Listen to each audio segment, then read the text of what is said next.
Bonjour tout le monde, bienvenue à l'épisode d'aujourd'hui. Aujourd'hui, je suis vraiment content, je reçois Olivier Foy. Yes. Hello. Merci de me recevoir. Je suis vraiment content que tu viennes. Là. Je suis choyé que tu as prononcé mon nom de famille comme il faut. Ah ouais, On s'est pas croisés assez souvent pour que je m'attendais à ce que tu l'ailles du premier coup. Et comment que le monde le dise, mettons? Ben, il y a beaucoup de gens qui disent foi. Ah ouais? Des gens qui me croisent pas. Actually, quand j'ai commencé le stand-up, Ouais. c'était ma manière de savoir si quelqu'un avait entendu parler de moi ou non. Fait que là, si j'arrivais sur une soirée, puis d'un là, j'étais comme Olivier Foy, puis là, j'étais genre, il n'y a aucune idée de ce que je fais. Ok, je vais travailler cette relation-là. Ou si les gens avaient entendu parler de moi, ou j'étais recommandé par quelqu'un, ils étaient comme Foy, right? Puis je suis comme, oh yeah, Ça, c'est cool. je suis dans la gang. Mais ça doit être. Le jour où tu vas être plus connu, quelqu'un qui va arriver et faire Hey, salut Olivier Foy, je suis tout ce que tu fais. Tu vas faire mon esti d'hypocrite. Mais c'est vraiment comme ça que je catégorise le monde, c'est pratique. Ouais. Mais Ouais, imagine. Ouais. Mais c'est sûr que Mike Ward, c'est arrivé au début, tu sais. Ah, oui. C'est sûr. Mais on dirait que c'est pire. Tu sais, Foy, on dirait que ça sonne francophone. Ward, non. Ouais, Ward, c'est dégueulasse. Mais Foy, en plus, ça a été compliqué, man. J'ai grandi à Québec. Moi, j'étais allé au cégep de Sainte-Foy. J'ai grandi dans Sainte-Foy. Fait que là, j'étais genre, je me suis battu toute ma vie. Ouais. Mais c'est-tu anglophone comme nom ou ouais, je pense que c'est irlandais, d'origine irlandaise. Genre Foy. 4 générations. C'est ben trop loin. Là. Oui, si tu m'entendais parler anglais, tu comprendrais que c'est loin. Ouais. Mais... Fait que toi, tu fais du stand-up, mais à la base, je pense que tu as commencé en impro. Ouais, exact. Ouais. J'ai fait une 12aine d'années d'impro. J'ai commencé à Québec, d'ailleurs. Fait que à Rochebelle, après au cégep de Sainte-Foy, dans les bars, à la cuisine, que j'ai joué pendant 4 ans. Après, j'ai déménagé à Montréal. Je jouais à l'UQAM. Puis j'ai commencé le stand-up ma première année à Montréal. OK. Avec une 12aine d'années d'impro. J'ai pas calculé le nombre de ligues ou le nombre de... Tu sais, des fois, je faisais l'année plus l'été. Fait que j'ai fait pas mal d'impro. C'est cool. Puis tu sais, moi, je t'ai vu en show faire de l'impro. Ouais. Le stand-up improvisé que tu fais. Ouais. Puis t'es fort en sacrament. Là. Ah, c'est gentil, man. On en voit des fois là, qui vont piger 15 thèmes pour faire des gags. Puis, genre, je pense que tu pourrais pogner un thème puis tu défilerais ça 15 minutes. Là. Ah, mais t'es super smart. Ouais. Belle plug en plus. Ouais, vraiment un professionnel. On voit que t'es rendu à combien d'épisodes? Je suis rendu à une quarantaine. Une quarantaine? Ouais. C'est bien plugué, man. Ouais. Mais... ce show-là, moi, je suis allé le voir, si je me trompe pas, 2 fois dans le public. J'ai participé une fois. Fait que j'ai vu vraiment que c'est un bon show. Là. Ouais, Encore une plug. Ouais, non, c'est vraiment gentil. Puis, comment t'as pensé à ça, cette idée-là? En fait, l'idée m'est venue parce que ça existe aux États-Unis. Okay. Fait que je suis pas mieux que joke de papa ici. Là. J'ai tout volé aux États-Unis, mais au Mothership de Joe Rogan aux États-Unis, j'avais entendu dans les podcasts qu'il faisait Bottom of the Barrel, où c'est vraiment ça, il pige des thèmes. Puis là, j'étais comme, Chris, c'est hot. Moi, je m'ennuyais de l'impro, mais je peux plus me commettre à faire une ligue tous les mercredis, mettons, où on a des shows, faut accepter. Fait que je pouvais plus comme m'impliquer toutes les semaines. Puis je m'ennuyais de faire du crowd work. J'en faisais déjà dans mon stand-up. Puis là, j'étais comme, un show où on essaye des prémices, ou vraiment un genre de laboratoire avec le public. Je pense que ça se peut. Finalement, ça crée vraiment une belle ambiance. Là. Les gens qui viennent en groupe ont vraiment du fun, je pense. C'est une bonne sortie de couple ou tout seul aussi. Là. Mais tu peux mettre des référents, tu peux mettre des running gags, des trucs de même. Puis là, moi, j'aime ça parler à des groupes. Fait que c'est même pas tant du stand-up improvisé que du crowd work que je fais. Mais ça me permet juste de genre avoir des clips puis pas brûler mon stand-up. Ouais, mais ça, c'est cool. Puis une chose que j'avais aimé d'ailleurs, un moment donné, moi j'étais sur scène, j'avais pogné un numéro de téléphone. Je n'ai même pas pensé l'appeler, la personne. Ah oui, j'ai c'est même vrai. pas pensé. Là, après, toi, tu l'as appelé, puis j'étais comme, ça, c'est drôle. Elle n'a pas répondu, mais t'as laissé un message, j'étais comme, tabarnak, que c'est drôle. Puis tu sais, quand tu dis que c'est une bonne sortie de groupe, c'était genre 4 filles qui avaient mis le numéro de leur meilleure amie. Qui est un bon gag d'ailleurs, là, que genre les filles ont fait une bonne joke, puis après moi j'ai juste comme poussé un peu trop loin. C'était une joke de... en plus la fille a commencé à faire des shows et j'ai fait semblant que j'étais Louis-José Hood qui voulait qu'elle devienne propriétaire du Bordel Comedy Club. J'ai laissé un message, j'espère qu'elle va rappeler le Bordel en disant « Ouais, j'ai reçu un appel de Louis-José. » T'avais-tu masqué ton téléphone ou...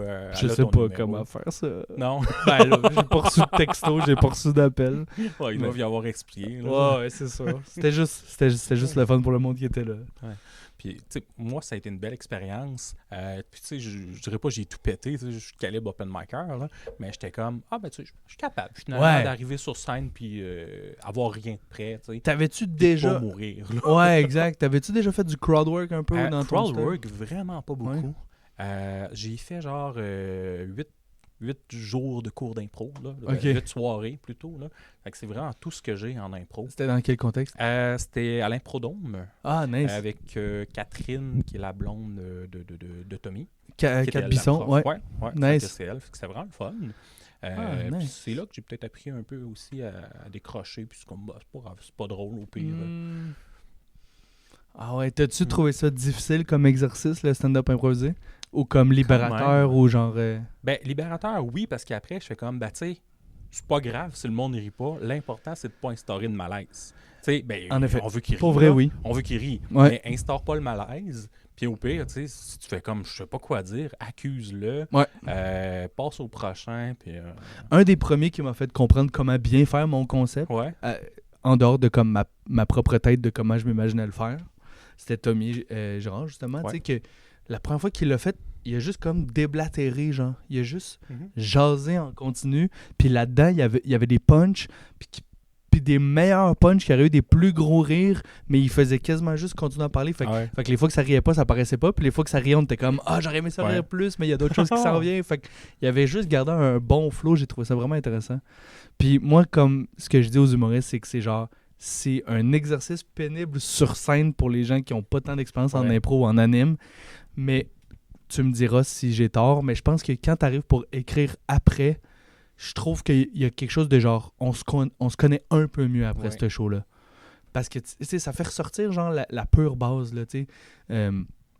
J'avais une analogie de merde en tête, là, mais dans le sens que c'est comme si là, tu perds tous tes armes, t'es genre à ton plus basic instinct comique sur scène.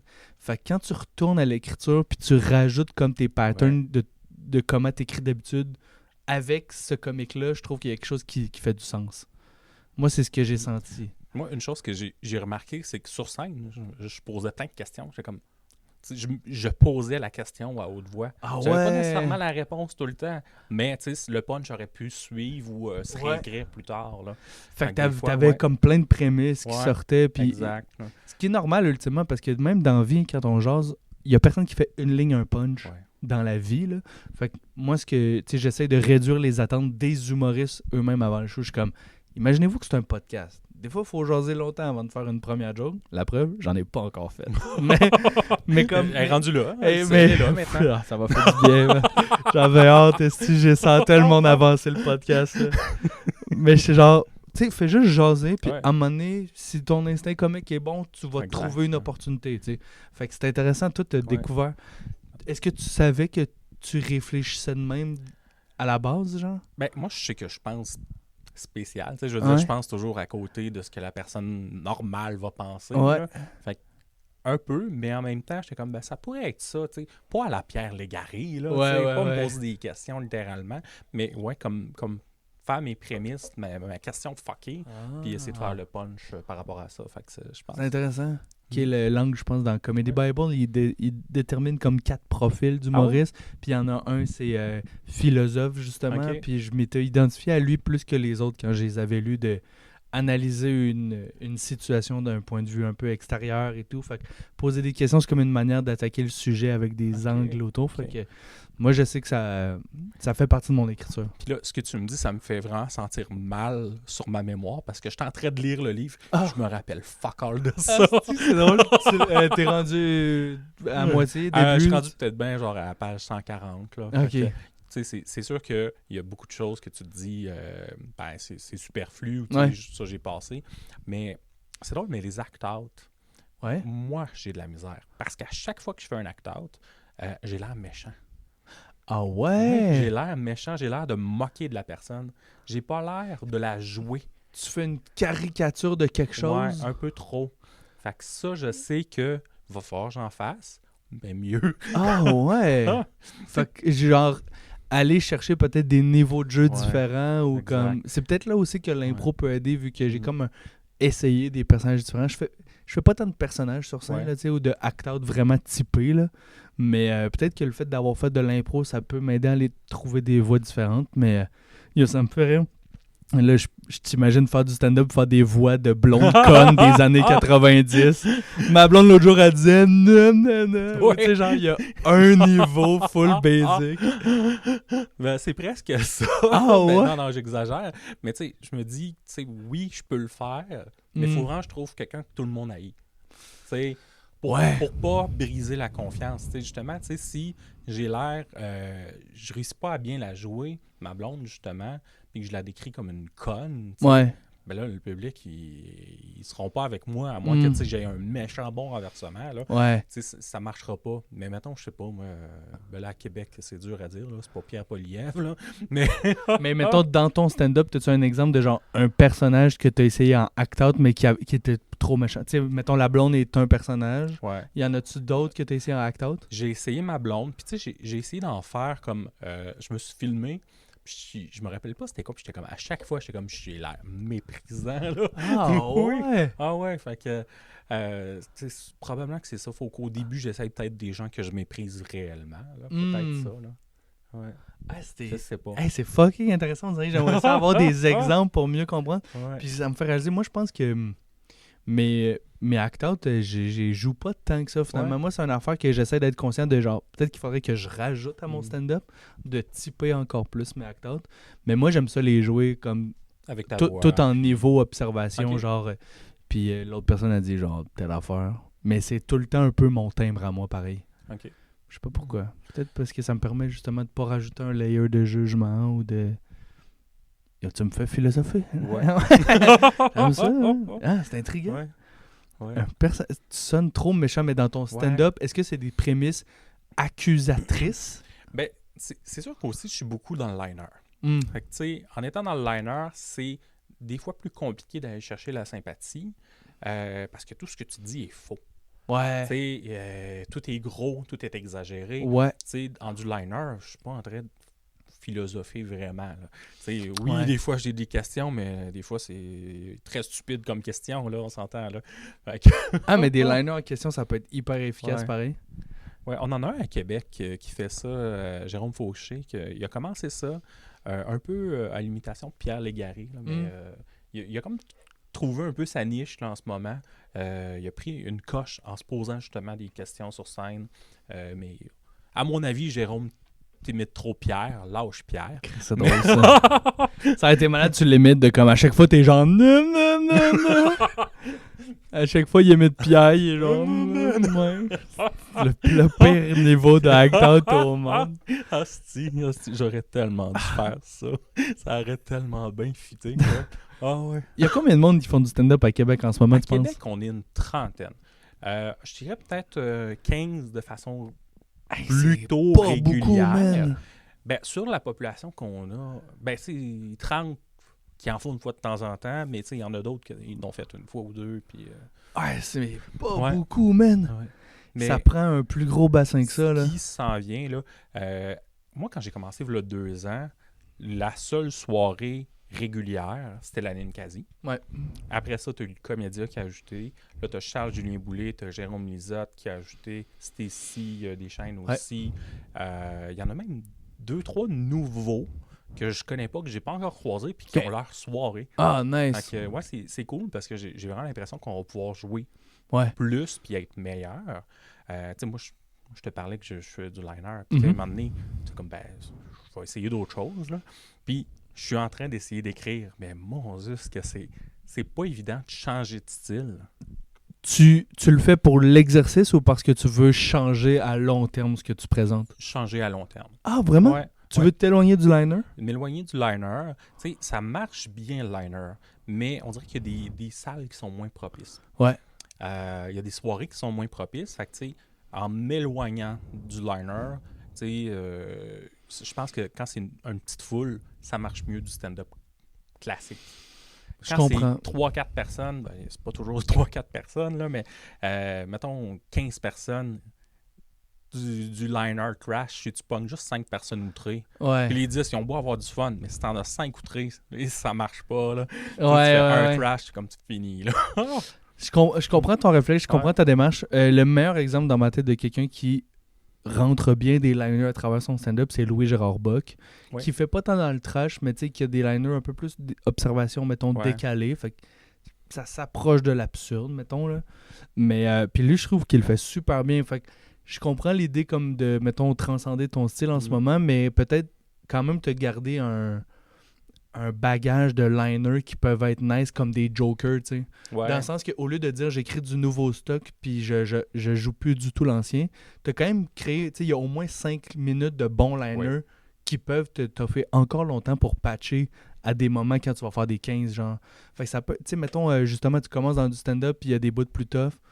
Tu peux sortir 2-3 liners des fois pour aller repogner 2-3 rires rapidement avant de retomber dans une plus longue prémisse. Fait que je pense que ça peut être des bonnes armes à garder dans un back pocket. Ouais. Puis je pense que Louis, il commence quasiment tous ses sets avec quelques liners, puis après, il rentre dans des plus longs bits. Okay. Fait comme ça, tu sais, il réchauffe la foule à son style aussi. Okay. Ouais, c'est intéressant. Fait que, genre, moi, je t'encourage à explorer dans ton écriture au max, mais à peut-être pas délaisser des jokes qui marchent bien en ce moment au profit d'essayer autre chose. Toi, c'est-tu quelque chose que tu as fait plus, liner, ou tu as toujours été plus, pas conteur, là, mais stand-up classique? Là. J'ai commencé en liner. Ouais? J'ai commencé en liner absurde. Ouais. Ah ouais? Je pars de loin, puis c'était pas bon. Ah ouais. Mais c'est de même que j'ai commencé. Quand je commençais à faire des open mic, j'avais découvert Demetri Martin. Ok, je sais pas si tu connais. Là, il est rendu à, mettons, 3 specials, mais il y en a un qui était... Demetri Martin Live at the Time sur Netflix, qui est super bon, puis il joue vraiment avec les codes, là, un peu méta, des fois il y a des affiches un peu genre Jean-Michel Martel comme casting. Puis j'aimais ça parce qu'il y avait un delivery lent, posé, un peu réflectif. Puis j'aimais ça, mais c'est tellement loin de ma réelle personnalité, là. Puis j'avais de la misère à me commettre à le jouer, ou c'était comme trop loin de moi. Mais bon, quand tu commences à apprendre des procédés, tu les appliques à la lettre en formule mathématique. Fait que j'ai commencé à faire ça à l'ENH. Puis plus j'ai avancé dans mon parcours à l'école, plus j'ai réalisé que j'avais du plaisir à parler de moi-même, puis à être vulnérable. Puis c'est là que j'ai commencé à écrire un number sur le TDAH. Tout le monde le fait, mais moi, ça m'a quand même fait du bien. Commencé à écrire sur le commédiant de mon père. Puis là, je suis tombé dans le hyper personnel. Puis j'ai réalisé quelque chose de libérateur de connecter avec le monde. Puis là, je ne retournerai plus du tout dans un personnage 4e mur. Là, c'est trop le fun de connecter avec le monde. Mais ça me fait tellement rire parce que moi, j'ai comme soumis un texte à ChatGPT. Puis j'ai dit c'est du liner, blablabla. Ouais. Je veux aller vers plus du stand-up classique. Puis il m'a posé la question, genre, si tu fais du liner, est-ce que c'est parce que tu veux pas te révéler aux gens? J'étais comme, impossible. Tabarnak, il se prend pour un psy. Impossible. Oui. À la fin de l'interaction, il est comme... 120$, mon chum. Oui. Yo! Mais le pire, c'est qu'il y a du monde qui le font pas pour ces raisons-là, mais moi, je pense que inconsciemment, j'avais commencé pour ça. Parce que, tu sais, même si j'avais fait comme de la scène en impro, ça reste que tu fais des persos, ça reste qu'il y a d'autres personnes qui participent à la création. Tu parles pas au public, tu joues en 4e mur, t'entends quand même les réactions, mais tu t'adaptes quand même dans ta bulle, mettons. Puis tu partages le risque avec des coéquipiers, mais fait que moi, je pense que je l'ai fait pour me protéger au début. Puis quand j'ai assumé la vulnérabilité, c'est comme plus tu prends des risques, puis plus c'est payant, plus c'est le fun. Fait qu'au début, je prenais pas de risques, puis j'avais un peu de fun, mais là, je prends plus de risques à me commettre, puis les fois où ça connecte pour vrai, c'est vraiment plus satisfaisant. Mais après... Jean-Michel Martel, il écrira probablement jamais... je le nomme comme exemple parce qu'on a fait de l'école ensemble, là, mais il fera peut-être jamais un number hyper personnel, puis il a du fun à jouer son stock. Mais moi, j'ai senti que plus j'avançais, plus j'avais besoin de ça. Mais je pense que Jean-Michel, tu me corriges si je me trompe, mais tu le rencontres, puis il doit faire des liners. Je veux dire, ça doit être quelques phrases qu'il dit, puis... il te pointe quelque chose, fait comme « Hey, ça! » J'ai vraiment l'impression... Mais même dans sa vie, il se commet pas. Là. Moi, j'aime philosopher avec des chums autour d'une bière, puis jaser. Mais lui, il est comme... il est très en observation, en roast. C'est un bon roaster quand même dans la vie. Ouais, il est plus trash dans la vie que ça. Même. Mais je t'encourage en tout cas à explorer. Après 2 ans de stand-up, t'es rendu sûrement au moment où genre tu sais ce qui fonctionne dans ton stock ou tu as catché ce qui marche un peu. Là, c'est un bon temps pour essayer autre chose. Puis garder quand même le stock qui marche pour venir patcher un plus gros 15. Puis t'es rendu à combien de temps de stand-up, mettons, de matériel? C'est dur à dire parce que j'en ai flushé beaucoup. Ouais. Tu sais, il y en a beaucoup que j'ai jetés qui marchaient, mais que des fois, ils ne fitaient pas. Fait que, tu sais, mettons, de ce que j'aime, un 8. OK. De ce que j'aime. Ouais. Je dis souvent, j'ai un bon 5, un pas pire 8, puis un très mauvais 15. C'est fair. C'est fair. Mais tu sais, il existe le 15. Tu sais, il n'est pas à chier, mais il n'est pas à mon goût. C'est fou à quel point. Est-ce que tu es étonné de à quel point c'est long écrire du bon stock? Ah, c'est épouvantable. Je regardais des gags que je fais en ce moment. Je suis comme, c'est mes premiers gags. Il y en a, j'étais comme, c'est mes meilleurs. Ouais. Puis oui, j'en rajoute des bons une fois de temps en temps. Mais je suis comme, tabarnak, les nouveaux arrivent pas nécessairement vite. Ouais. Les nouveaux, ils se jettent vite aussi. Là. C'est ça, c'est tough. Aimer. Des fois, il y a des affaires qui... Ouais, moi, j'ai eu une joke que j'ai gardée vraiment longtemps, mais que j'aimais tellement, puis j'avais comme une attache émotionnelle à cette joke-là parce qu'elle représentait la première fois que j'ai compris ce que j'aimais faire comme style. Fait que là, cette joke-là représentait un modèle de joke parfaite dans ma tête. Fait que je la gardais tout le temps dans mon set, puis je la mettais souvent au début de mes pacings parce que comme ça, je me disais, ça dit au public genre ce que je vais faire pour le reste de mon set, tu sais. Que moi, j'ai gardé une joke qui pas longtemps. Il était dans mon numéro d'audition pour rentrer à l'école de l'humour. Puis je l'ai gardé 4-5 ans, je sais pas. Mais j'avais du fun à l'affaire. Okay. Moi, j'avais une joke que j'ai gardée vraiment longtemps. Puis tu sais, je l'aimais beaucoup. Un peu à la François Bellefeuille. Le wording, je me rappelle pas bien, mais c'était genre mon voisin il fait du bruit. J'étais allé dans la haie, je me suis fait passer pour un écureuil. J'ai fait. Il m'a regardé, il m'a dit, qu'est-ce que tu fais là? Puis je suis comme. C'est un maudit malade, il parle aux écureuils. Tu sais, je suis comme, elle a jamais levé. Puis j'ai essayé de changer le wording, puis j'étais comme, non. Puis je l'aimais parce que l'image, je l'avais. J'avais bien l'image dans ma tête, mais je pense que l'image n'a jamais existé dans la tête. J'allais dire de mes patients, là, mais mes patients non plus, cette image-là, ils ne l'aimaient pas. C'est bon, coucher sur le lit d'hôpital dans le corridor. Imagine-tu, je me promène sur les étages, je fais mes jokes, les trash, les petites madames qui ont fait des AVC. Là. C'est drôle. Ça serait malade, le gars il rôde à l'hôpital. Ouais, cette joke-là, c'est comme la situation fonctionne. C'est comme classique un procédé de genre un rieur aveugle, mais il manque comme il manque un ingrédient dedans. Ouais, il manquait de quoi. C'est ça. J'ai jamais trouvé ce qui me manquait. Je l'aimais trop pour rien. Sûrement que j'ai réussi à faire rire quelqu'un à job un moment donné avec. Je suis comme, c'est un bon gag. Ouais, je comprends. Y a-tu une notion de Comedy Bible à la date qui t'a vraiment marqué? Les émotions. Étonnamment, là, de nommer l'émotion. Weird, scary, hard, stupid. J'étais comme... Puis je l'ai essayé un peu hier. Ouais. Puis je pense que ça a été payant. Je pouvais pas le faire comme partout. Des fois, je suis comme, c'est une joke absurde. Tu sais, je peux dire c'est weird, là, mais tu sais, c'est pas parce que ma joke est absurde que c'est weird. Ma prémisse est weird. Que l'observation est exact, weird. C'est ça. Mais je pense que ça a été payant. Puis tu sais, je vais essayer de changer mes liners pour l'inclure un petit peu. Puis tu sais, je repensais à tout ce que je voyais de stand-up américain. Puis je suis comme, ils font tout ça. Un peu moins au Québec. Ouais. Mais américain, c'est it's weird, it's hard. Puis quand tu commences à l'identifier, tu te rends compte que, tu sais, mettons, une des raisons pourquoi Mike est aussi bon à sous-écoute, c'est qu'il nomme ses prémices de discussion sont hyper claires. Il dit, tu sais, ça a été un running gag à un moment donné où c'est devenu un t-shirt là, de genre, ce qui est weird, là, tu sais. Mais, mais genre, mais c'est pour vrai un excellent procédé. Moi, j'ai commencé à le faire, je le fais encore ben trop, puis il y a du monde qui me disent, tu dis trop souvent ça, tu sais, il est comme s'il pense que c'est un patois, mais je suis genre, ben, c'est peut-être parce que je connais pas assez mon personnage de scène pour pallier à dire le mot, là, tu sais, parce que dans Comedy Bible, ils disent nomme-le au début, puis à un moment donné, quand les gens connaissent ton personnage de scène, ou toi-même tu t'améliores avec ton ton, normalement, c'est implicite l'émotion de la joke, mais je suis encore pas tant rendu là que c'est 100% limpide.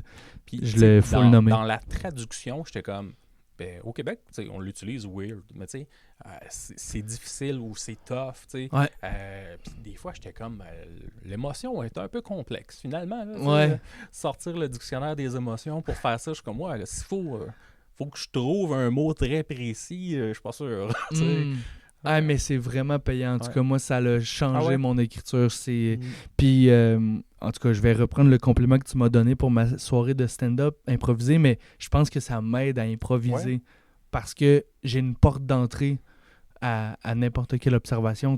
C'est genre, maintenant, je suis rendu plus habile dans mon écriture pour savoir comme quels sont mes patterns d'observation, mettons. Là. C'est quoi mes portes d'entrée sur des sujets. Mais, mettons, je lis quelque chose, un de mes premiers réflexes, c'est genre, qu'est-ce que je trouve weird là-dessus?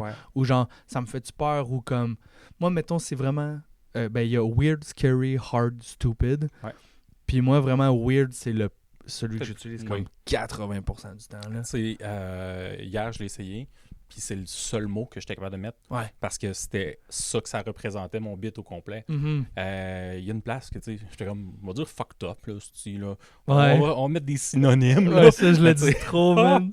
J'étais comme, ça fit bien. Puis j'étais comme, je dis pas ça dans la vie. Mais j'étais comme, ça fit bien. Ma mère, elle m'a dit, pourquoi tu dis fucked up dans ton stand-up? J'étais comme, c'est gentil, maman, mais je pense pas que mon stand-up est fait pour que tu l'acceptes. Puis il y a quelqu'un qui a écrit ça, parce que j'ai sorti mon 30... t'étais là à mon show, là. J'ai sorti mon 30 minutes sur YouTube, puis il y a quelqu'un qui a vraiment écrit en commentaire, tu utilises trop souvent l'expression, c'est fucked up. Là, j'étais genre, je le sais, mais il n'y a pas de meilleur synonyme. C'est drôle, parce que moi, je suis rendu à observer ça, ou à le comprendre. Puis, que tu relates, là, je suis comme, yes, je suis sur la bonne voie. Je peux me planter plus loin, là. Mais au moins, je me dis, c'est quelque chose d'utile que j'ai appris. Fait que je suis vraiment content que tu me dises ça.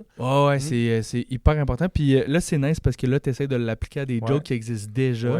Une étape qui est nice aussi, c'est quand tu réalises que genre, là, toutes mes jokes fit dans l'énergie weird. Je vais essayer d'écrire une joke qui fit avec l'énergie hard ou difficile. Fait que ça va peut-être t'aider à écrire des nouvelles jokes, de dire OK, qu'est-ce que je trouve tough? Mettons, OK, ben genre me lever le matin. Là, OK, mais là, qu'est-ce qui est tough dans se lever? C'est le fait que genre, la journée va être longue, je vais trouver le temps. Fait que là, tu sais, ça enligne quand même ton cerveau à des observations que tu n'aurais pas nécessairement sans cette loupe-là. Ça m'a fait changer aussi une joke, puis j'ai eu l'impression qu'elle a mieux passé parce que je faisais aussi un liner qui parlait de quelqu'un d'autre. Sauf que là, je l'ai changé pour un liner comme dire c'est weird, ma collègue a fait ça. Je trouvais que ça fitait moins, mais j'étais c'est weird. T'sais, quand ma blonde a accouché, j'ai demandé au médecin, puis là, je parlais par rapport à moi. Au lieu de dire c'est l'accouchement de ma collègue. Ça a comme plus fité avec l'émotion. 100%. Puis ça a bien rentré. C'est un gag un peu sur le racisme systémique. Mais en liner, j'ai toujours trouvé que le monde était comme mais là, hier, en l'ayant amené un peu plus personnel, on dirait que ça a été plus doux. Je suis 100% d'accord. C'est un bon gag, là. J'en parlais cette semaine dans un épisode de la règle de 3 podcasts. Excuse-moi, j'ai l'impression que je m'en viens ici plugger mes projets. Là. Tu fais bien, sincèrement. J'ai à peu près la crowd du Daily Buffer. Là, je sais pas. Tu l'as déjà fait, je pense? Oui. Mais on parlait d'humour noir avec Jeff Denomé, justement. Puis je disais que moi, un de mes trucs pour faire passer des jokes plus trash, c'est de le faire passer au personnel. Parce que si, comme t'es accusateur justement sur telle personne a fait ça, t'as l'air moralisateur ou t'as l'air de te mettre au-dessus de quelqu'un, mais si c'est un sujet trash, mais tu te l'appropries ou que c'est toi qui te rabaisse d'une certaine manière dans ta joke, on dirait que l'empathie, elle passe mieux pour le public. Là. Moi, j'essaie de tout passer comme en mini-anecdote, en mini-histoire de quelque chose que j'ai vécu, mais que c'est pas toujours vrai.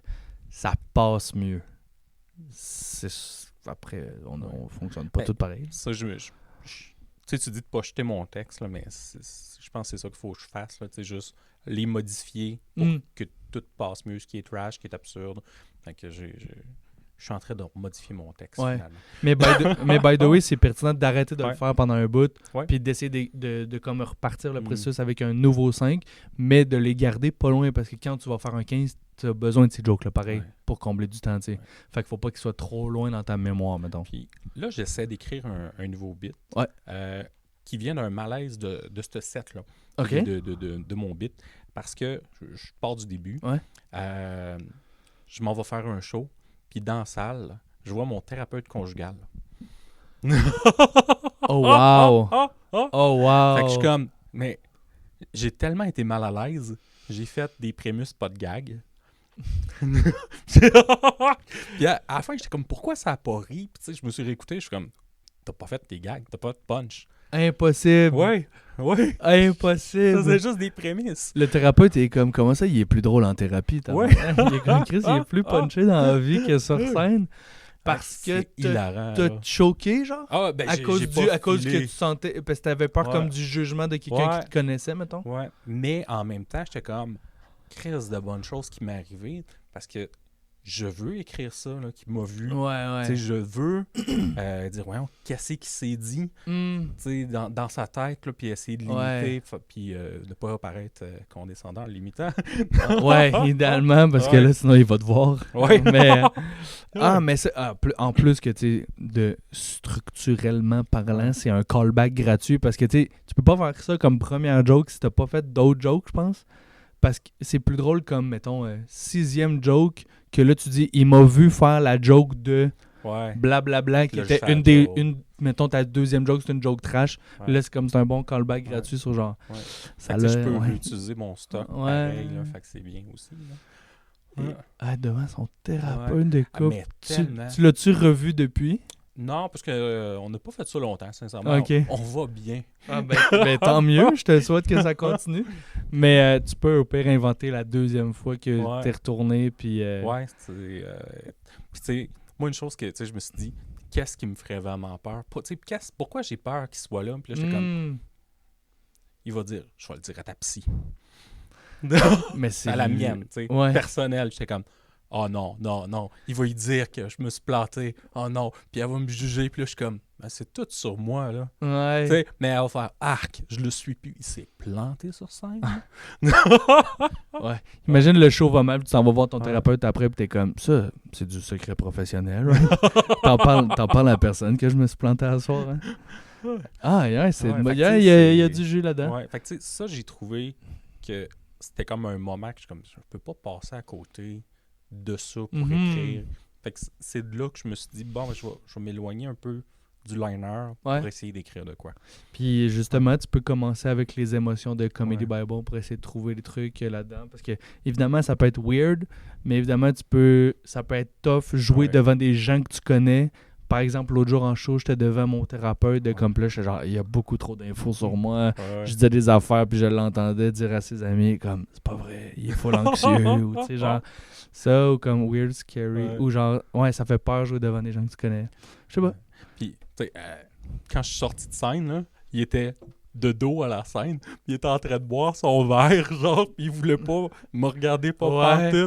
Puis je suis comme, il était hyper professionnel, là, tu sais. Il a bien fait ça, mais genre, non, je t'écoute pas. Penses-tu que lui, c'est un gars ou une fille? C'est un gars. Penses-tu que lui, il va dans des shows d'humour, puis il attend que les humoristes fassent des jokes de comme, ma blonde est tellement conne, puis après il va les voir de comme, faut que tu viennes me consulter.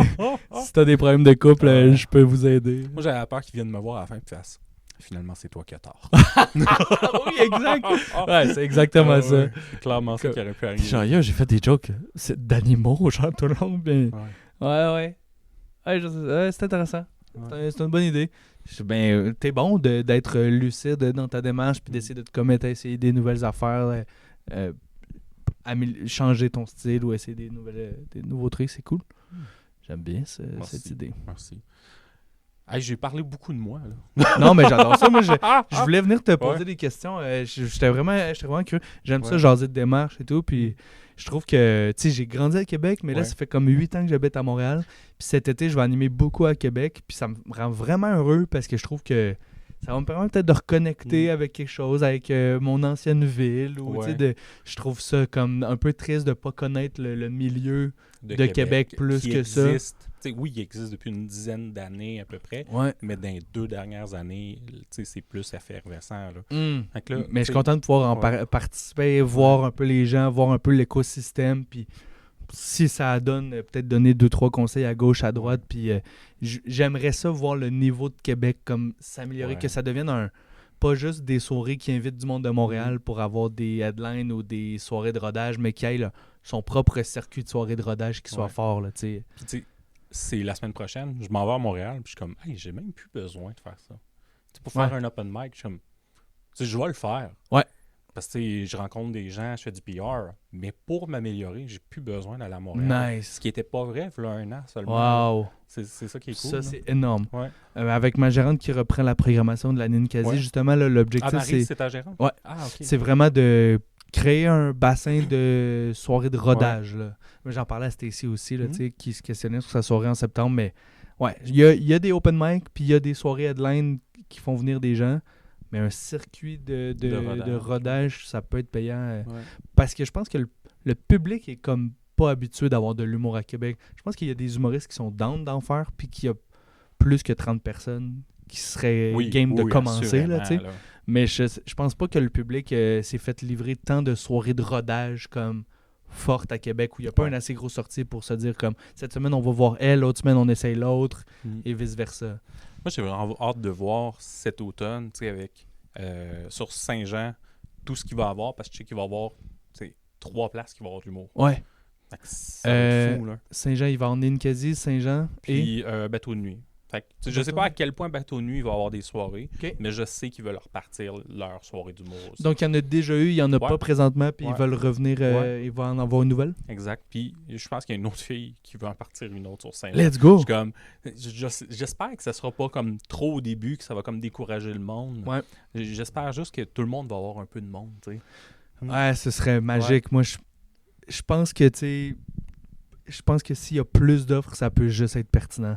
C'est con, en plus, je dis ça, je vais animer à Ninkasi, dans le sens que, il y a des gens qui sont vraiment protecteurs territoriaux, de comme, on va perdre du public, mais je pense que si le mot se passe que sur la rue Saint-Jean, tu peux aller voir de l'humour n'importe quel soir, les gens vont aller marcher. S'il y en a une qui est pleine, 2 coins de rue plus loin, ils vont aller voir l'autre. Puis si tout le monde travaille bien, le niveau de show va être bon, puis que tu ailles en voir une ou que tu ailles en voir une autre, tu vas découvrir du monde. Moi, je pense que ça peut être payant d'avoir un lieu précis pour ça. Parce que c'est pas mieux à Québec, le public est comme pas... Oui. Ça, c'est ma fille qui a appris que « Ah, papa fait un podcast. Je peux-tu jouer à la tablette? » Ben oui, drôle. Tu peux. J'aurais amené ma tablette, moi, avec. Fait que c'est la vie des fois avec des enfants. Non, c'est parfait. Moi, c'est la raison pourquoi j'ai pas essayé seulement de faire le NH. J'aurais aimé. Ouais. Puis des fois, je me dis, je devrais faire les auditions puis essayer d'être accepté, juste faire encadrer la lettre d'acceptation. Faire, hey, j'ai été accepté. C'est ton diplôme à toi. Je sais comme j'ai été accepté. J'ai refusé, mais j'ai été accepté. Ah, c'est drôle. Ouais. Ouais. Mais c'est vrai que ça fait partie quand même des luxes de... Moi, j'ai commencé jeune, j'ai eu la chance de pouvoir le faire parce que j'avais pas de responsabilité. Ouais, ça c'est cool.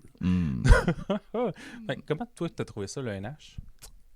Ça a été hyper formateur. Je considère que je l'ai fait un peu tôt dans mon parcours parce que j'avais fait genre 3 open mic avant de rentrer à l'ENH. Fait que j'avais un background d'impro quand même. Fait qu'une aisance sur scène, mais je me connaissais pas du tout comme humoriste. Je me connaissais pas du tout dans mon écriture. Fait que la première année et demie, là, c'était beaucoup de V1 que j'avais plus jamais le goût de refaire. Là. Fait qu'il me restait pas... j'ai pas cumulé beaucoup de matériel à l'ENH. Ça aurait été peut-être payant de faire 1 an ou 2 d'open mic pour me connaître. Puis après ça, aller vraiment me développer là-bas. Mais ça a été beaucoup de connaissances. Une des plus grandes valeurs, ça a été d'apprendre à se détacher de l'émotion qu'on a sur nos jokes. Ouais. Parce qu'on écrit tellement, puis il y a tellement de monde qui te donne des commentaires, conseils, critiques sur ton stock, que rapidement tu te détaches, t'es comme... Là, la joke, est-tu bonne ou elle est pas bonne? Là? Mais quand tu croises des open micers puis que ça prend comme 6 mois avant de recroiser la même personne puis que tu n'as pas de lien avec les gens vont dire comme bravo! Ouais. Mais les gens seront pas nécessairement critiques sur ton matériel. Ouais, fait que là, je me suis détaché de l'émotivité de mes jokes tôt. Ça m'a permis d'écrire beaucoup puis de garder vraiment le meilleur puis pas juste comme « Ah, je pense que celle-là, je l'aime. Ouais. » Ben, malheureusement, un peu comme tu disais tantôt de ta joke d'écureuil. Ma joke d'écureuil, je l'aimais tant. Dans ma tête, elle est magnifique. Mais imagine s'il y avait 12 personnes le midi qui riaient de ta joke, t'aurais arrêté de la faire tôt. Ouais. Parce que des fois, tu fais un vendredi, puis toute la semaine d'après, les gens disent de comme « Hey, ta joke d'écureuil, ça avait pas rapport. Hein. » T'es comme « Je le sais, guys, mais je travaille sur d'autres choses. Là. Ça va être meilleur cette semaine. » Ben, c'est quand même cool, pareil, de voir un peu de feedback. Exact. Puis, ça doit être bizarre de faire genre 40 heures d'humour. Ouais. Presque, là. Je sais pas si c'est 40 heures de cours. Là, ouais, ça dépend des semaines, je pense, mais... C'est ça, le pire, c'est qu'on fait même pas 40 heures d'humour parce qu'il y a des cours connexes, tu sais. Fait qu'il y a un cours de français, il y a un cours de mouvement, il y a un cours d'impro. Fait qu'on est dans une bulle créative tout le long. On parle pas toujours de stand-up pur puis de liner tout le temps. Mais les autres styles aussi, j'imagine, là. Ouais, exact. On écrit des chroniques, on écrit plein d'affaires. Fait qu'on touche à tout, on apprend plein d'affaires. Mais c'est plus d'être avec du monde passionné comme 40 heures semaine que là, t'es genre... Ah, ok, ça te donne le goût de brainstorm, ça te donne le goût d'aller dans des soirées, t'es genre... Tu sais, il y a un feeling, pour moi en tout cas, ça a été de genre rencontrer du monde un peu outsider de la vie normale, mais qu'on est tous pareils finalement à l'école, tu sais, parce que, en tout cas, moi j'aurais jamais fité dans un milieu 9 à 5, là. Genre, fait ben, ça, je peux te le confirmer. Quand je fais une joke à job, le monde font comme... Hein? Ouais. Quoi? C'est ça. Mais quand je fais une joke ici... La personne va faire une surenchère. Ouais. Il n'y a jamais un médecin qui va faire une surenchère à ma joke. Jamais. Ça serait malade, par exemple, en pleine opération. Mais ouais, fait que c'est le feeling d'avoir trouvé du monde qui me ressemble aussi, l'école. Ouais. Puis de se dire comme, ah, ben je regarde un peu le niveau autour de moi, j'ai ma place, j'ai des observations qui se peuvent, je suis capable de me démarquer sur certaines affaires. Fait que ça donne confiance. Oh. Hey, je vois le temps qui avance. Yes. Vraiment, merci d'être venu. Pour finir, c'est quoi tes projets en ce moment? On a parlé de ta soirée à la Ninkasi. C'est quand exactement? J'anime à la Ninkasi Comedy Club tout l'été, mais j'anime soit des mardis ou des jeudis. Fait qu'on on n'a pas une soirée qui nous appartient, genre comme JP avant, il faisait mettons tous les jeudis. Là, on est un bassin d'animateurs qui rotate. Alors,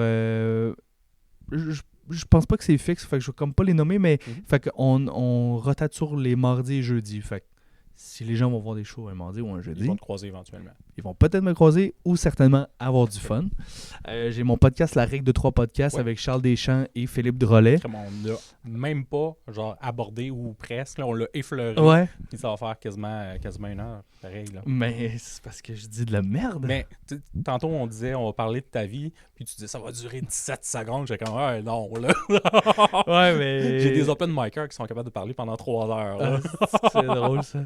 Mais non, mais j'étais curieux aussi d'avoir ton point de vue de ta démarche. Je trouve que tu es lucide sur ta démarche, mais en même temps, tu as un regard un peu comme... Tu découvres encore les affaires. Fait que j'aime ça re-questionner du monde qui découvre des affaires que peut-être moi, je finis par prendre pour acquis ou que, des fois, on oublie des notions de base. Fait que de jaser avec du monde qui découvre des trucs, je trouve ça intéressant. Fait que... Ninkasi, Règle de 3 podcasts. Et j'ai mon show sur YouTube aussi, Olivier Foy, live à la Ninkasi Comedy Club, que les gens peuvent écouter sur YouTube. Parfait. Et est-ce que tu reprenais ta soirée humour Humour sur mesure, oui. C'est aux 2 semaines, les samedis à la Ninkasi. Fait que là, je le faisais mensuel, puis tout l'été, on fait ça aux 2 semaines. Fait que je suis vraiment content. T'es le bienvenu quand tu veux, puis tu viens piger aussi quand ça donne. Ça va faire vraiment plaisir. Ben, merci d'être venu encore une fois, puis on close ça là-dessus.